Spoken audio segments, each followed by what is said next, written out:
दुनिया भर में सितंबर महीने में प्रोस्टेट कैंसर अवेयरनेस मंथ के रूप में मनाया जाता है। इसका उद्देश्य प्रोस्टेट की वृद्धि तथा कैंसर के कारणों के प्रति जागरूक करना।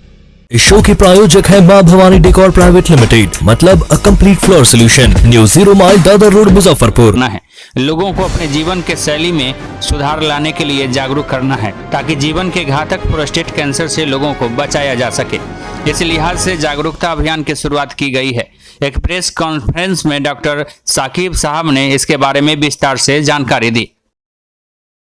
आज का प्रेस कॉन्फ्रेंस मैं सबसे पहले अपना इंट्रोड्यूस कर देता हूँ। मेरा नाम डॉक्टर साकिब साहब है। मैं यूरोलॉजिस्ट हूँ, रीनल ट्रांसप्लांट सर्जन हूँ, एंड्रोलॉजिस्ट हूँ और लैप्रोस्कोपिक सर्जन हूँ। आज का ये जो प्रेस कॉन्फ्रेंस है, इसका उद्देश्य है कि प्रोस्टेट कैंसर के बारे में अवेयरनेस जगाना। ये प्रोस्टेट कैंसर अवेयरनेस मंथ है और प्रोस्टेट कैंसर आज के युग में सेकेंड मोस्ट कॉमन कैंसर है पूरे विश्व में, और ये मर्दों में होता है, पुरुषों में होता है। बेसिकली प्रोस्टेट एक ग्रंथि होती है, एक ग्लैंड होता है जो कि सारे पुरुषों में होता है, और जैसे जैसे आयु बढ़ती है उसका साइज भी बढ़ता रहता है।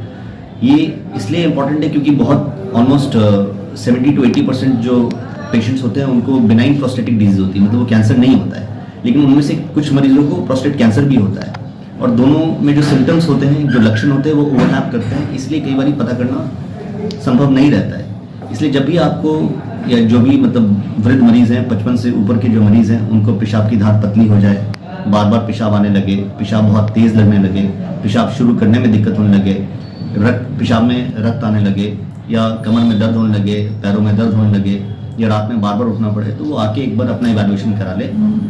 उसके साथ साथ एक अल्ट्रासाउंड, एक सीरम PSA कराना बहुत ज़रूरी है, जिससे हमें पता चल सकता है कि प्रोस्टेट कैंसर पेशेंट को है कि नहीं है। ये 55 के ऊपर के लोगों को होता है, या सर लक्षण क्या है सर इसका? ये कैसे पता चलेगा ये? लक्षण मैंने बताया ना आपको कि इसके लक्षण स्पेसिफिक नहीं है। जो बिनाइन डिजीज, मतलब कि जो कैंसर वाली चीज़ नहीं होती है, जो मामूली बीमारी होती है जिसमें सिर्फ ग्रंथि बढ़ जाती है, उसमें और कैंसर में ज़्यादा फर्क नहीं होता है। कुछ लक्षण होते हैं जो कैंसर में ज़्यादा होते हैं, वो बेसिकली जैसे पेशाब में खून आ जाना, या कमर में दर्द होना, पैर में दर्द होना, ये सब लक्षण प्रोस्टेट कैंसर में ज़्यादा होते हैं, बिनाइन प्रोस्टेटिक डिजीज में कम होते हैं। ये इलाज क्या है? इसका इलाज संभव है। ये एक बहुत ही स्लो ग्रोइंग कैंसर है, इसको ये बहुत समय देता है और वृद्ध अवस्था में होता है, तो ये बहुत स्लो ग्रोइंग कैंसर है। इसका इलाज संभव है, इसीलिए ये अवेयरनेस मंथ हमने रखा है कि अगर प्रोस्टेट कैंसर आपको है तो उसके लिए घबराने की आवश्यकता नहीं है।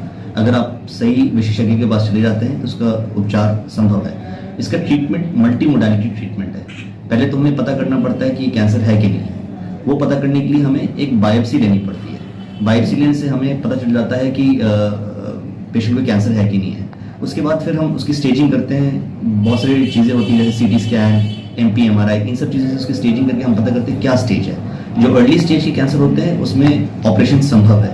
यदि कैंसर थोड़ा बढ़ जाता है तब भी घबराने की बात नहीं होती कि इसमें मल्टी मोडालिटी ट्रीटमेंट अवेलेबल है।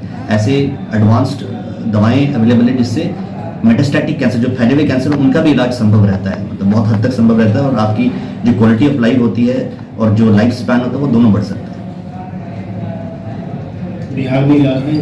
बिल्कुल, बिहार में क्या, मुजफ्फरपुर में इसका इलाज है। मुजफ्फरपुर में इसका इलाज संभव है और इसका पूर्ण रूप से इलाज होता है। बस यही है कि लोग, मैंने अपने जो प्रैक्टिस में ये देखा है, जब भी उनको बताते हैं कि प्रोस्टेट कैंसर है, वो घबरा जाते हैं वो लोग, और फिर वो दिल्ली और इसकी तरफ जाते हैं। इसका पूरा इलाज यहाँ संभव है, पूर्ण रूप से इसका इलाज संभव है यहाँ पर मुजफ्फरपुर में। बिहार में आप छोड़िए, बिहार में तो संभव है ही। निचले तबके के अगर लोग को हो जाता है तो उसको, यानी पैसे की कमी से लोग ज़्यादातर दिल्ली या पटना के महावीर ऐसे जो संस्थान है वहाँ जाते हैं, तो मुझे खास कर, यानी इसका आप क्या बेनिफिट देंगे वैसे मरीजों का? देखिए, सबसे पहले तो स्क्रीनिंग करना ज़रूरी है। पहले पता करना ज़रूरी है कि कैंसर है कि नहीं है। यदि कैंसर है पेशेंट को तो उसका स्टेज करना ज़रूरी है। अगर हम अर्ली स्टेज पर उस कैंसर को हम डिटेक्ट कर लेते हैं किसी जवान, किसी कम आयु के पुरुष में, जैसे 55-60, जिसकी लाइफ स्पैन बहुत ज़्यादा होती है, तो उसमें हम उसको फ़ायदा पहुंचा सकते हैं यहाँ पर।